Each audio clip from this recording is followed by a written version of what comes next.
За, юу яцгаана? Би байна. One Piece manga маань бэлэн болсон шүү. Сайт нь одоо демо буюу туршилтын хувилбараар юм бэлэн болсон байгаа. Ирэх өдөрөөс та нарт энэ хүртэл болгоно гэж бодож байна. Тэгээ бүр гоё албан ёсны сайт худалдаж аваа. Тэгээ тэрэн дээр хийх хүсэл зөндөө байвч энэ удаа миний хүч үнэхээр дутаад байна. Тэгэхээр та нараасаа тусалцаа хүсье гэж бодлоо л доо. Тэгэхээр ер нь илүү чанартай болон тэгээ дараа жилдээ ч мөн One Piece manga-га монголоор нуушмаар байвал хувь нэмрээ жоо оруулаач гэж хүсье. Ард талах би барьж байгаа байхгүй. Чик гэд жоохон сонсдод байл. Sorry. За энэ бичлэгээр би та нартай One Piece-ийн тайлаг дагуу одоо томоохон нууцтай нэг болох Zoro-гийн зүүн нүдний талаар одоо ингээд бэлдсэн хэдхэн юм аа ингээд тоочё. За энэ бичлэгийн сүүлд одоо миний дурдсан зарим нэг зүйлсийн ядаж нэг нь онол бас гоё л байна. Тэгтээ тэгээд одоо энэ One Piece шүү дээ. Юу ч болж магадгүй. Zoro-гийн Ongekyo Sharingan гэж гаргаад ирчих магадгүй. За олон Монголдод яах вэ? Бичлэгэнд орцгоё.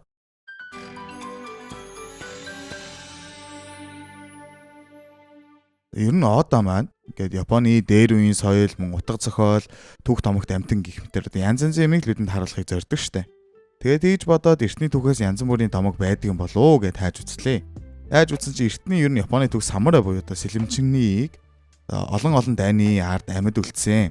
За тэр утгаараа мөн өөрийнхөө хүчийг бусдад ил харуулах нэгэн зорилгоор дайныхаа сөрөөрөө гангардаг гэж гардаг юм байна л да.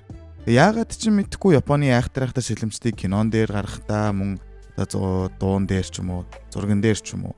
Одоо ялангуяа аниме манга дээр гаргахтаа дандаа нүдэн гэж соривтойгоор гаргадаг юм байна. Тэгээ ер нь нэг иймэрхүү юм байна. Окей. За Японы түүх нэг юм байдаг юм байж.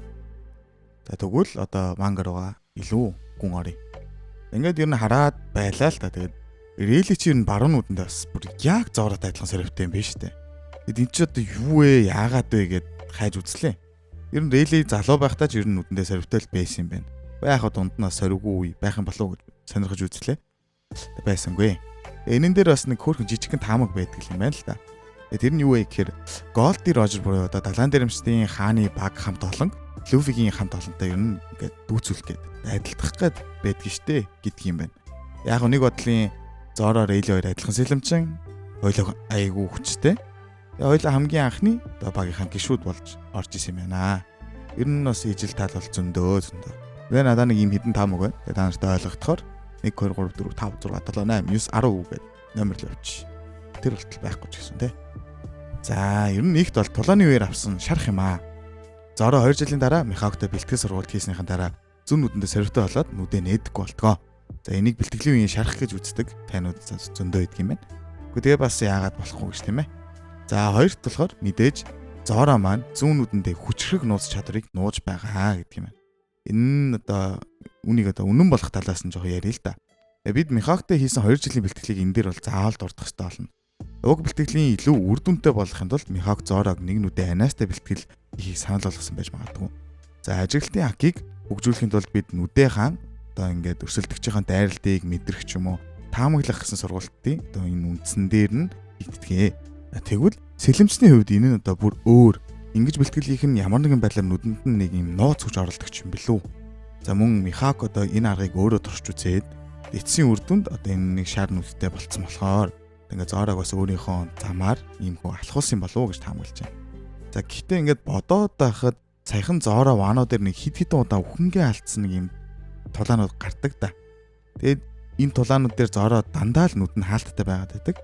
Үнэхээр л энэ нүд нь ингээд нөхөр Кавендиш шиг бие удирдах чадхаа болоод ч юм уу те тэгдэг юм болов гэж бас бодлоо. За бүр болио тэгээд өөр нэг юм өөр гаригийн юм ярьж үзье л та. За Зоро ингээд үнэхээр Sharinganтай байж таарах идэ.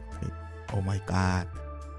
За энэ дээр сонирхолтой факт хэлэхэд одоо One Piece-ийг одоо хийж байх үедээ буюу одоо ер нь төлөвлөж байхдаа одоо гарахаас өмнө One Piece гэдэг нэрийг өгөхөөс өмнө гэх юм уу?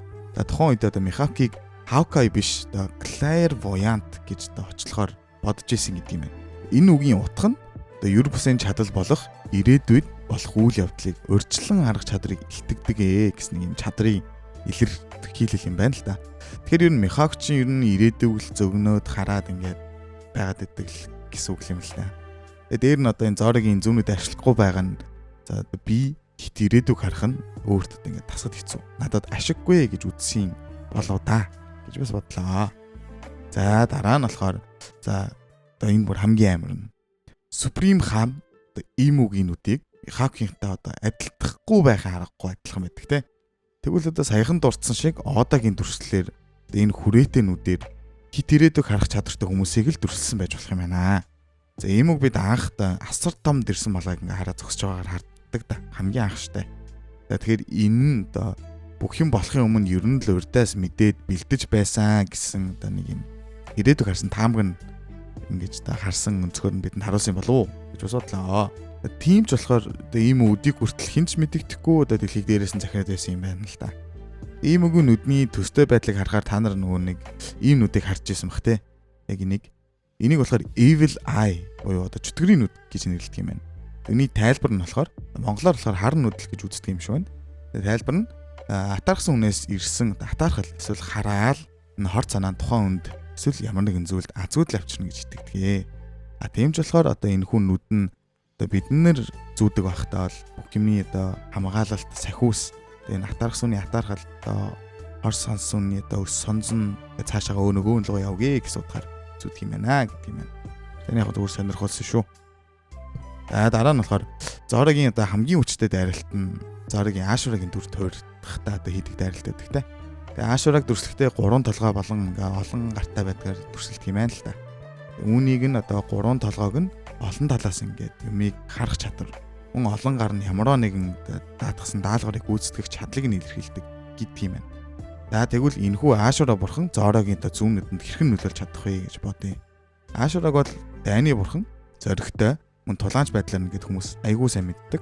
Тийм ч учраас Аашураг Supreme Being буюу одоо бүх юмны дээд төрөлтөн гэх юм да ингэж ярьдах нь ч бас байдаг юм байна. Харин бид сүүлийн үед Зорогийн тулаан дээр Аашураг хэд хэд удаа харсан. Ингээд түүний Кайдо руу дайралт хийхэд Кайдо түүнийг чийч бас хааны хакитай мүү гэж хэлдэг юм байна. Нэг бодлоор бол Аашураг их бурхныг одоо хааны хакигаар дүрсэлсэн нь Зороод энэ чадрыг өгсөн гэсэн утгаар юу гэх гээд байна гэхээр Аашураг их бурхан ч одоо нэлээд том бурхан байгаа юм байна шүү дээ. Японыхоо одоо соёлд. Тийм болохоор энэ бурхныг хааны хакитай гэдгээр зөвлөлээд энэ чадрыг Зороо одоо Аашурагийн дүрд орохдоо л хааны хакийг ашигладаг гэсэн утгаар шүү. За тэгээд мөн одоо Аашурагийн бүрэн хүчний одоо солиорлыг Зороо үнэхээр дийлж чадахгүй байсан учраас Михак түнд ийхүү тамга хийж өгсөн. За ингээд зогсохгүй Аашурагийн одоо бүтэн хүчийг нээхийн тулд золиос эрэхтэй болоод Зороо одоо нэг нүд өгсөн ч хүчин дийлэхгүй контрол алдаад Михак түүнийг тамгалсан гэдэг юм байна шүү. Тэгээд энэ хэр сонсогдож байна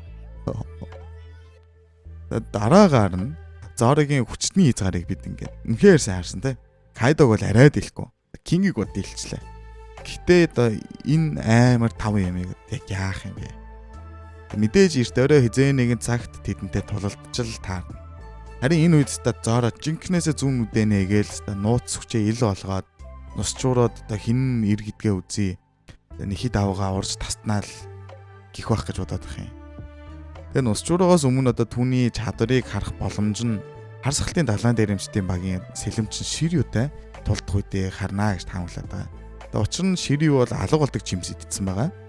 Тэгээ түүнийг одоо сайжирсан ажиглалтын хакитай хүн л мэдэрч бас магадгүй тэрнээс амар хүчтэй нүд нэгдэл үннийг харддаг нүд төр гэж нэрлснэ. Гэ бол би л гайхгүй л. Тэгээд энэ мэдээж Зорогийн нэгж байгаа нүдийг л хэлж байгаа шүү дээ тий. Тэгээд ер нь л бүгдийг базаад хэлэхэд Зорогийн нүдний нууц чадвар бол олон юм байдаг юм байна. За нэг үгээр одоо айгүй амархнаар хэлэх юм бол ажиглалтын хакийг илүү сайжруулах зорилгоор нэг нүдэ хаалттай бэлтгэл хийгээд байгаа. Нэгдэх юм бол ажиглалтын хакийг үнэхээр сайжирнаа гэж байгаа. За яаж сайжрах юм бэ гэхээр ер нь Михак иймүү мэтийн одоо ирээдүг хардаг хүмүүс шиг ирээдүг харах чадвартай гэж болно. Аль эсвэл нууцлагдмал бидний мэдэхгүй хүч байж болно. Гэс нэг юм хоёрхон яг байж болох дээр нь хоёрхон юм үндсэн зүйлээр тулгуурлаад янз янзын тамга байдаг юм байна. За тэгээд ингээд энэ олон таамгуудыг судалж үзлээ, аль үнэн болохоос нь бас авч үзлээ, мөн өөрийнхоороо болохоо та нартай ингээ үргэлээ. Битүүр эдит уншиж ээж, судалгаа хийж ээж, бодож ээж ингээд та нарт өнөөдөр маань контент инх үрлээ. Тэгээд ингээд бичлэгээ дуусахаас өмнө хоёрхон юм сонирхолтой баримт хэлээд үгүй. Яг ингээд хайж авч байгаад олцсон болохоор бас хэлэхгүй болохоор хайран байна л да. Тэгээд нэгтгэх нь болохоор зарим нэг анимийн одоо алдаатай дүрслэлээс болоод Зорогийн нүд 575 дугаар ангийн 7 минут 40 секундэд хоёулаа нээлттэй байснаар харагддаг юм байна л да. Тэгээ энэ нь болохоор яг л Crunchyroll гэх одоо нэлээд том анимын гаргадаг юм байгууллага байдаг байхгүй. Уг байгууллага нь одоо анимд одоо өөрсдийнхөө гаргасан хуулиндаа нийцүүлэх гээд хаяа нэг юм алдаач гэх юм уу өөрчлөлтийг хийдэг юм байна. Энэ одоо Зорогийн хоёр нүдэн нээсэн явдал бол бүрэн энэнтэй холбоотой гэж тайлбарлагдаж байгаа шүү. Тэгээ дараагийнх нь баримтлахаар 2 жилийн үсрэлтийн яг дараагийн анги дээр энэ Зорогийн нүднийг харснаа одоо Вацуки гэх Одогийн хамгийн дотны найз нь түүнээс энэ яг яатсан бэ гэж асуудаг юм байна л та. Тэгэхэд Одо өөдөөс нь би уулна аль эртэл ингээд Зороод маш том үүргийг даатгаад ингээд энэ дүрийг бэлдсэн. Уг нь энэс өмнө энэ нүд нь ийм болох байсан юм аа гэж дурдсан гэдэг юм байна. Харин тэгээ сүүлийн үед одоо Вацуки дахиад түүнээс асуусан юм байна л та. За энэ Зорогийн нүднийг яах гэдэг юм бэ? Тайлбарлаад өгөөч гэгээд хариуд нь Одо маань юу ч хэлээгүй гэдэг юм байна шүү.